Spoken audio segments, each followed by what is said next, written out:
Yo, what is good, YouTube, and welcome back to another JC2K video. In today's video, we're going to be looking at these brand new Legendary Path DIRK NOWITZKI cards, talking about which ones are worth opening and which ones you should probably, or which ones you're worth buying, I should say, and which ones you should probably stay away from. Before we hop into the video, if you haven't already, make sure you hit that subscribe button. Help me push towards the 13,000 subscriber mark on the channel. I'm uploading every single day, tons and tons of content every single day, and I would really appreciate it if y'all do subscribe. Without further ado, let's hop right into it. So, starting off with the lowest overall cards, as we generally do, we got Damon Stoudemire right here in 89 speed, 89 excel, 82 shot, 3 point guard. So he's very fast and he can shoot the three. Unfortunately, he's 5'10", so he's super undersized. Also has a 25 standing dunk, 25 driving dunk, and horrific defensive stats.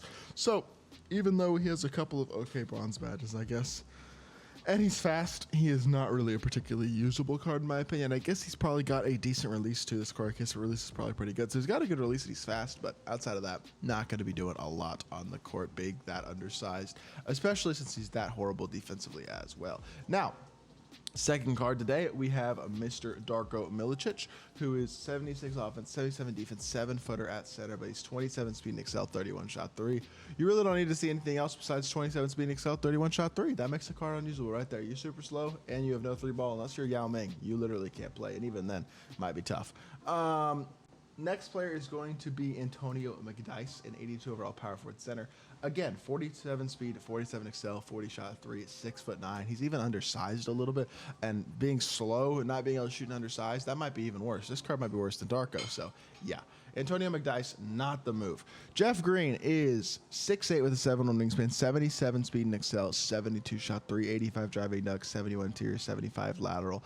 Not quite as good defensively as I was hoping he'd be. I thought he'd be a little better defensively. 77 speed and excel is good for a 6'8" small forward. 72 shot 3 is acceptable, 85 driving dunk is good. If he was a little bit better defender, this would be a really good budget card. I'm pretty used to Jeff Green being a good budget card. Generally, his release is good, but he doesn't have great movement either. The Embiid dribble style is terrible, and the defense isn't really quite there good enough to be an elite defensive card. When you can run guys like Jordan Walsh or even a Keegan Murray, Steven Jackson, guys like that, I don't think Jeff Green really has a role over guys like Walsh, Keegan Murray, and the other budget small forward type guys. Now, Thad Young is 6'8", 6'11" wingspan at small forward as well. 72 shot 3, 72 excel, 68 shot 3, 75 driving dunk, 74 interior, 66 lateral, 66 steal.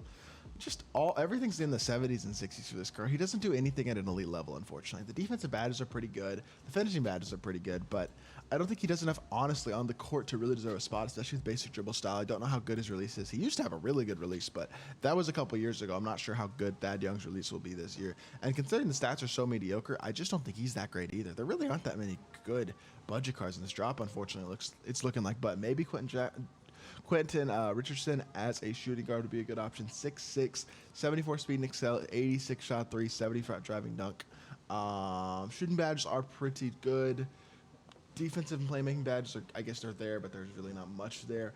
He's a good shooter, and he's going Horford base though. I guess Kendrick Nunn is probably good, but Horford base isn't it. Damian Lillard dribble style is okay, but it's not like a great burst. And he's not horrible, but I wouldn't say he's particularly good either. So, again, I think there's better options than Quentin Richardson. So, Tyson Chandler at center. Tyson Chandler will probably be a beast later on in the year if he gets himself like a budget card when we get opals and pink diamonds and stuff, and maybe he'll get himself like a budget diamond who can shoot the three a little bit. But this card right here with 40 speed and 26 3-ball cannot play on the court. I'm sorry. I understand Tyson Chandler is big and he's a very good interior defender.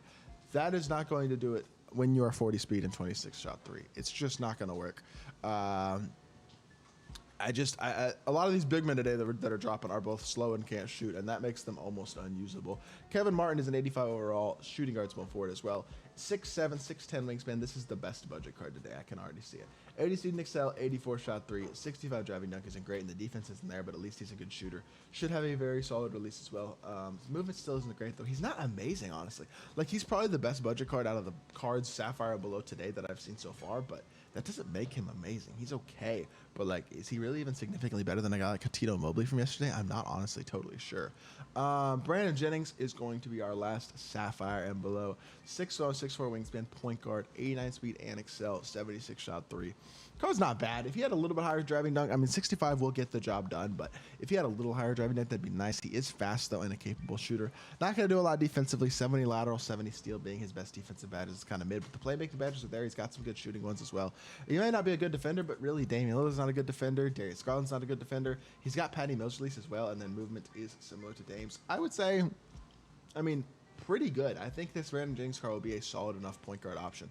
Do not think he's going to be a bad card at all in my team. So maybe one that you might want to consider there at point guard if you're looking for like a budget holdover. Brandon Jennings might be a good card, and I might even get y'all a gameplay with him because he looks pretty solid. If that Patty Mills release is good, that's a really good card, especially with how fast he is. 79 speed and excel, 83 shot 3 on Danny Granger, who is a 6'9" small forward. Got good size, a small forward, but speed is okay. The defense is also okay. Not great, though. 76 perimeter, 77 lateral, 70 steal. This is defense on the level of a guy like Keegan Murray again. Like, it's really not that great. It's okay, but it's not great. He's got 75 driving dunk as well as okay. Finishing badges aren't great. Acrobat and fearless finisher aren't super useful in my opinion.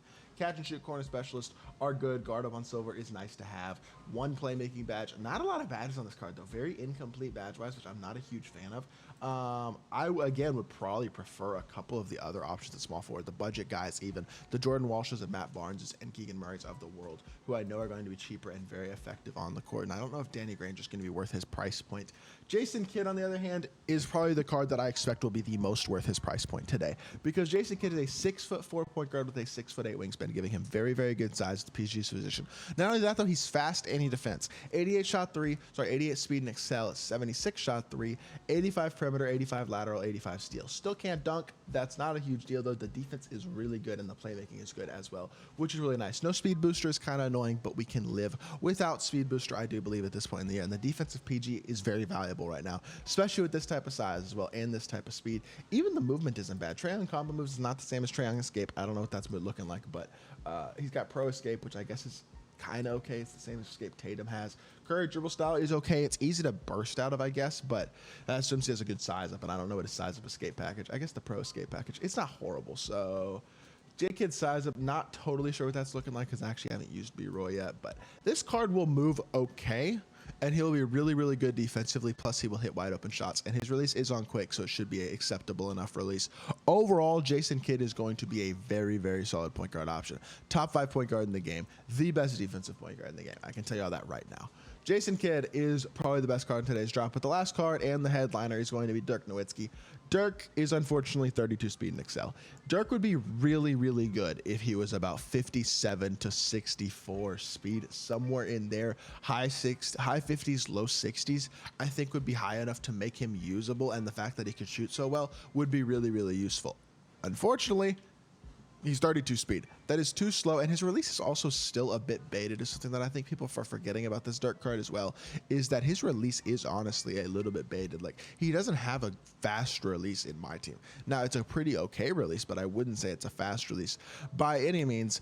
And combining that with being so slow means that even though he has such amazing badges, especially as a shooter, and even some finishing, defense, and playmaking badges, like at least a little bit there, he's not a good enough interior defender to really get stops. Although at 7 foot, he'll get some paint stops, but he's not super strong. The release is okay, but he's not a super good athlete, and the speed is just too low to make him really an elite card, unfortunately. So in my opinion, I don't think DIRK is really worth getting unless you are targeting Diamond Shack, in which case you have to lock in DIRK anyway. And I haven't decided if I'm going to go for Diamond Shack or not. So I may not pick up DIRK today, may pick him up later if I do decide that I do want to get Diamond Shack, but I'm not super high on DIRK as a card, to be completely honest right now. So not a card that I probably would target for himself. And that's unfortunate because this is my favorite player of all time, DIRK NOWITZKI. Like, I love DIRK, but his card just isn't that good, which honestly, not that much of a surprise. I don't think we were really expecting DIRK to be that great of a card in my team anyway. So it is what it is. But that is going to do it for this video. I hope y'all did enjoy. If you did, make sure you hit that like button, leave a comment, and subscribe.